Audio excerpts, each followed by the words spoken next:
Hello everyone, welcome back to the world of STEM. Hope you all are doing well. I'm Steve Sajeev, and today we'll be covering the power of a point theorem, an advanced geometry topic. Okay, so what is the power of a point theorem? The power of a point theorem is used when solving problems involving relationships between the lengths of line segments formed when intersecting a circle. There are three main cases where the power of a point theorem is used. The first case is when there are intersecting chords. The second case is when there is a tangent and secant. And the third case is when there are two secants. So the first case involves chords of a circle that intersect one another. As a refresher, a chord is just a line segment connecting 2 points on a circle. In this diagram, line segments AB and CD are chords of the circle that intersect at E. Basically, for the first case, the theorem states that the product of AE and EB must equal the product of CE and ED. Now let's go on to some problems involving this case. So here's a simple example where power of point theorem can be used with the first case of intersecting chords. Please pause the video now and try this problem for yourself. Okay, so in order to solve the problem, you need to know what I said before, that the product of AE and EB must equal the product of CE and ED. So in this case, we can set up an equation that 15 times x must equal to 5 times 9. So this means that 15x equals 45, or x equals 3. So the length of this line segment must be 3.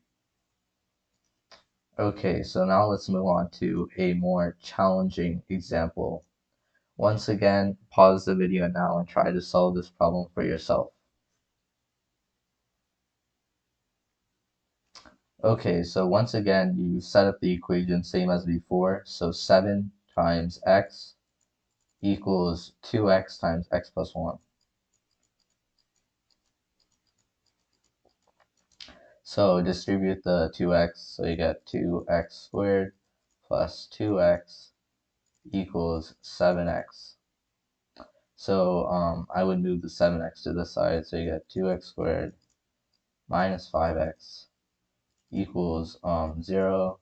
I would factor out the x, so you get x times 2x minus 5 equals 0, and setting 2x minus 5 equals 0 means that x equals 2.5, or 5 over 2. So yeah, so this length would be 2.5, this length would be 5, and this length would be 3.5. Okay, so now let's move on to the second case.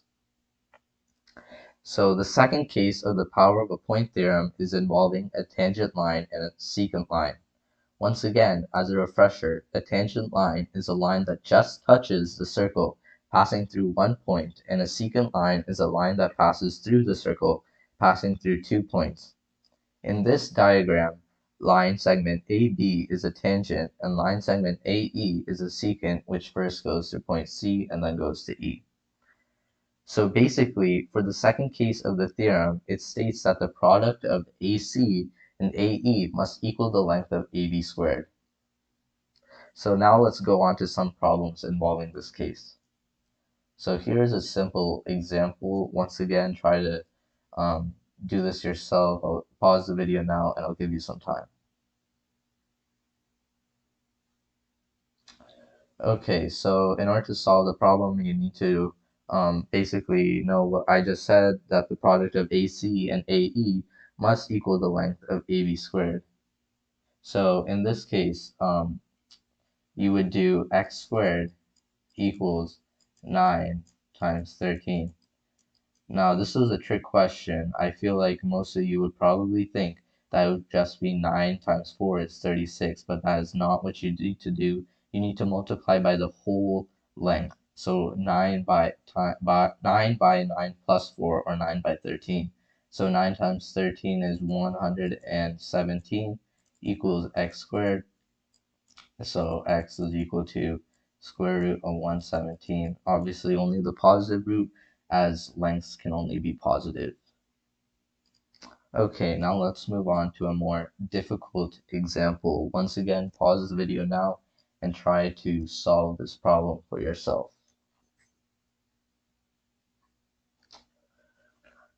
Okay, hope you found this problem quite challenging but still doable. So once again, you do x minus 4 squared equals 2 times x plus 2. So distribute, you get x squared minus 8x plus 16 equals 2x plus 4. So I would rearrange the terms, so x squared minus 10x plus 12 equals 0. And here you would have to use the quadratic formula since there aren't any like integer roots, so it would just be x is equal to 10 plus the square root of 100 minus 48 all over 2, or 5 plus square root of 100 minus 48 is the square root of 52, which is 2 squared root 13, so 5 plus square root 13. Okay, so now let's move on to the third case. So the third case of the power of a point theorem is very similar to the second case, except that both of the lines are now a secant instead of a secant and a tangent. As you can see in the diagram, line segments AC and AE are both secants, with AC first going through B and then going to C, and line segment AE going through D and then going to E. So basically, for the third case, the theorem states that the product of AB and AC must equal the product of AD and AE. Now let's go on to some problems involving this case. So here is a simple example involving this problem. Pause the video now and try to solve this yourself. Okay, I hope you pause the video. So you would do 3 times 3 plus 5, which is 3 times 8, is equal to x times x plus 7.5. So this gets 24 equals, distribute the x squared plus 7.5x. Subtract the 24 over, so you get x squared plus 7.5x minus 24 equals 0. I would probably multiply by 2 here. 2x squared plus 15x minus 48 equals 0.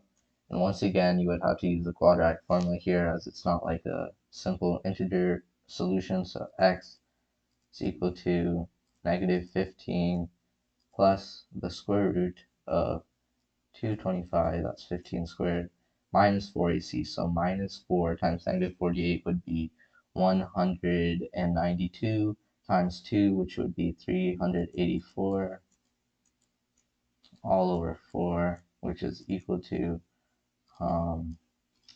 negative 15 plus square root of, this would be 609 all over 4. And obviously you might be able to simplify this, but I think this is good enough. You guys can continue on, and this is left as an exercise for the reader. Okay, and so now let's move on to a harder example. Once again, pause the video now and try to solve this yourself.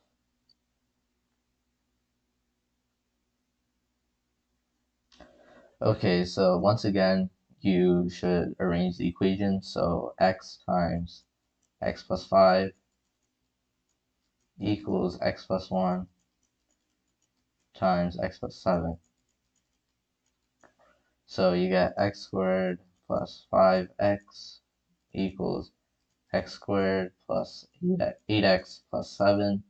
So the x squareds obviously cancel out. So you get 3x equals negative 7. So x equals negative 7 over 3. So in this case, there would be no solution, since obviously you can't have a negative length as a line segment's length. Okay, so to summarize, there are three main cases for the power of a point theorem. The first case involves intersecting chords, the second case involves a tangent and a secant, and the third case involves two secants. It's very simple really once you understand these three cases and know when and where to apply them. Okay, so that will do it for the video. Thank you all for watching. If you have any questions, don't hesitate to put them in the comments box where we'll do our best to answer them. If you really loved it, make sure to subscribe, like, and share so that we can be a greater help to more people. Thank you for watching The World of STEM, and this is Steve Sajeev presenting this video.